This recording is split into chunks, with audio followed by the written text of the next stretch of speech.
Good morning, guys. What's going on? Say hi, Sam. Poofy haired Sam. Oh my God. You ever hear of a hairbrush? No. Alright, today is a big day for us and the bus. Hey, that rhymes. I'm a comedian. Guys, today we are officially going to be bringing the title to the DMV, and I'm going to be swapping the registration and turning the title into a motorhome.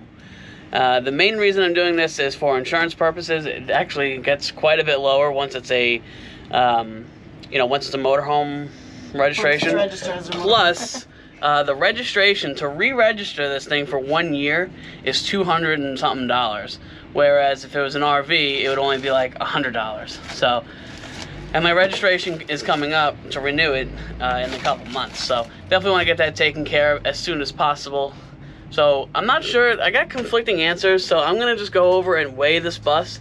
There is a CAT scale. We actually stayed at this pilot last night without any issues. I'm kind of surprised. I think it's because we're not here a lot. Maybe. But they have a CAT scale in the back, so we're gonna go get this bus weighed. Plus I'm kind of curious as to what it weighs now with all this stuff in it.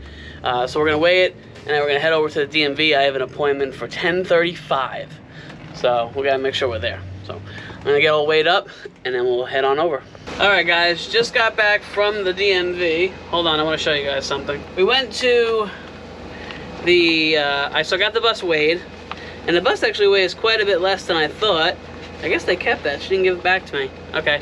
But the bus actually weighs 10,200 pounds, which is a lot less. I thought we were closer to like 11,000 pounds. Because I got the bike on the back, I got all this stuff in here. And then it weighs it with us in here too, so that should have added like 1,000 pounds. I was just gonna say that. But yeah, no, only 10,200 pounds, and we can carry up to 14,000 pounds. So we are way under limit, which is really nice. So if we ever want to like add stuff, or we still have a lot of working room. So I did that, brought that to the DMV. I wasn't sure if I needed it. I don't think I did need it, but she kind of used it a little bit. But to swap this title from bus to motorhome was way more expensive than I thought it was going to be. I was thinking it was going to be maybe like $100 or so, but I also forgot that with a commercial vehicle down here in Florida, your registration is always good till December of whatever year is coming up. Whereas if it's a private owned vehicle, it's whatever your birthday month is. So since this is my birthday month, it kind of forced me to renew the registration right now. So I had to title the vehicle, pay for the swap, and register it all in one top. So it was about $360, and my mouth almost fell to the floor when she told me that, because normally you have to bring like you bring your own plate, it's quite a bit less.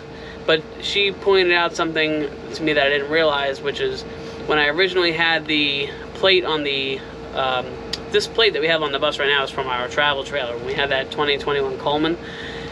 So I just swapped it over, and when you register a travel trailer, you don't pay the $225 plate fee. So now I paid it. So I had to pay the $225 plate fee, plus, how much was this? Plus almost $86 for the registration. So it was a ton of money. Plus I renewed the registration on my bike because that's due this month as well. But that was super cheap. That was only $26 or $24, something like that. So, but I mean, at least now everything is set. I got to get my insurance a call, see if I can swap it over to RV insurance. Hopefully it goes down quite a bit, and it kind of justifies the price that I just paid to, make the motorhome registration a little bit different.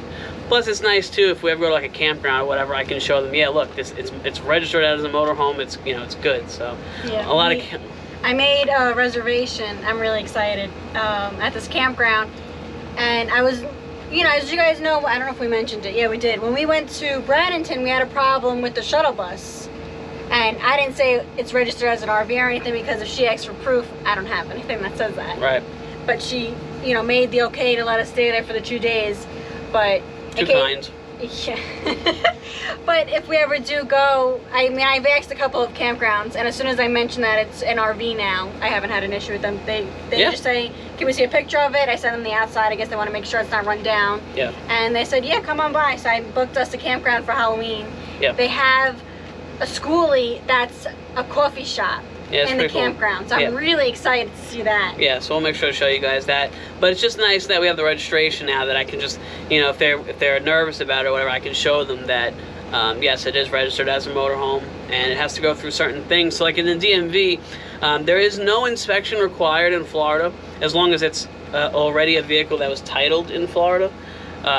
So if you're, you know, obviously we registered this already as a bus, so it had a Florida title. But all they ask you to do is sign an affidavit saying that it has one of these three things. So it was, you have to have liquid propane on board, you have to have 110 electrical, and I can't remember what the other thing was, I'll add it up above. But you had to have at least one of those three things. You didn't have all three, you had to have at least one. So it was pretty simple. There was no inspection. They didn't come out and check anything, which was good because I left the bus here. I took the bike, especially these gas prices now. We're trying not to take the bus anywhere that we can't just take the motorcycle. It's quite a bit cheaper. So it worked out pretty good. The lady that did it was, and she said she only did like one in like the last 4 years. So she had to kind of keep going back and forth. We were probably there for about an hour. Yeah, I'd at say. least an hour. And you know, it's getting me a little nervous. We're sitting around waiting, but it went off without a hitch. I officially have the title. It says motorhome. We're gonna hang out here. Sam has lunch. We're making in the what is this called? Air fryer. In our air fryer. We're doing. I'm on lean cuisines now. It only takes about 16 of them to fill me up, and then we're good to go. You know, these things are stupid small. No, they're not. Look how small this thing is. Look how shallow. There's like nothing in it. I got this one. They're really good. The lasagna one is really good. I'm gonna get that one again. Yeah. So we're gonna do that, and then we're gonna hang out. Sam has doctor's appointment tomorrow, so we're gonna head down south a little bit, and I'm gonna go hang out at a Cracker Barrel. But I'm gonna straighten this place up a little bit and try to get on the phone with the insurance company, and I'll give you guys an update and see if my insurance goes down or up. I swear to God, it better go down, or I'm gonna reverse this whole thing.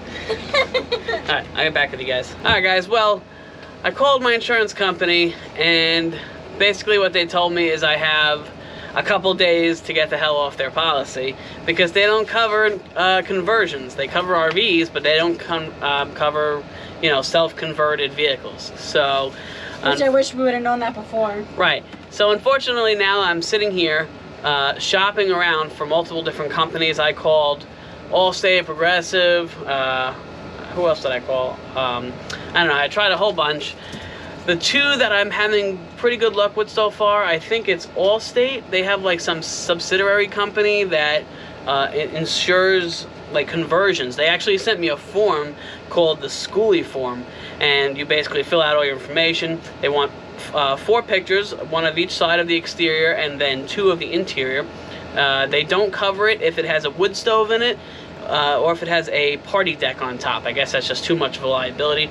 But luckily for us, we don't have either of those things, so we are pretty good. So Sam is actually filling out the form right now, and I took the pictures already, so we're going to attach those and then send that off to them. It takes a couple days for them and their underwriting department to check things out and give us a quote, but that's the one company. The other company I have, I forget the name of them, but I have them written down.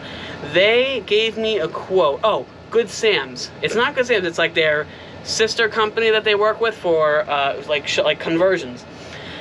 They gave me a quote, guys, that I couldn't believe it. At first I thought it was 6 months, maybe. Or honestly, I thought maybe that was per month because it's conversion and it's liability. Guys, they gave me a quote for a little under $400 for the year. So I couldn't believe it. So he said we could probably do it, just send us the pictures, same thing. They want pictures of all 4 sides and the inside, just to make sure, I guess, there's no fire hazards and stuff like that, and to make sure that's in good shape, you know, because they want to know what they're putting their company up behind.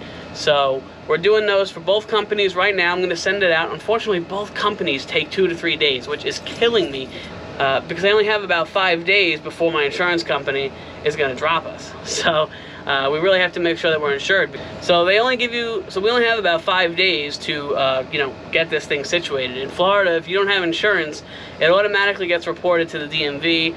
They suspend your license, they suspend the registration. It's a disaster. And obviously we can't have that because, one, I rely on this vehicle for work, for play. And we just paid all this money to register. Right, and I just gave the damn DMV like almost $400 for a registration. So hopefully this works out as soon as they can. And you know, I'll update you guys, but I did not think it was going to be this tricky.